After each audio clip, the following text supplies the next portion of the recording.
turmeric has many other benefits besides this one, but in today's video, we will talk about a lesser-known plant in alternative and integrative medicine, devil's claw. Harpagophytum procumbens DC, originally from South Africa, and commonly known in the Americas as devil's claw, is a bitter-tasting tuber. According to studies, it has anti-inflammatory, analgesic, anti-rheumatic, sedative, and antispasmodic powers, and also stimulates digestion.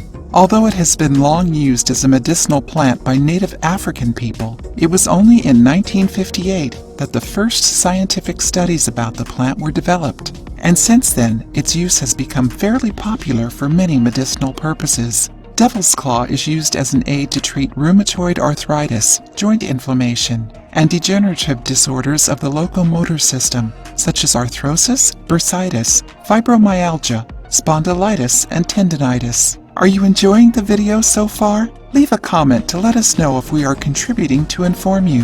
Don't forget to like the video and share it with your friends. Devil's claw can be used as capsules or tea. To make a devil's claw tea, you will need 16.9 ounces water, 1 tablespoon devil's claw tea.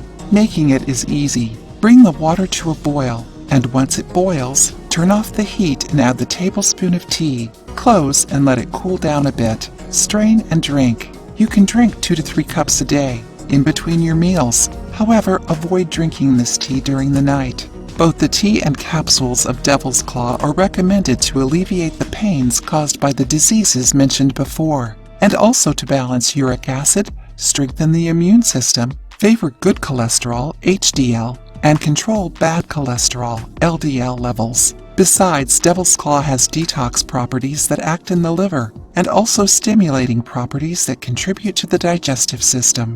And if all of that wasn't enough, the plant can also be used to lower fever. But patients that suffer from stomach or duodenal ulcers due to the stimulation of gastric juice, biliary obstruction or gallstones, gastritis, and irritable colon must avoid consuming devil's claw. In cases of hypersensitivity to the plant, suspend its use and talk to a doctor. Tell us, did you already know the benefits of devil's claw?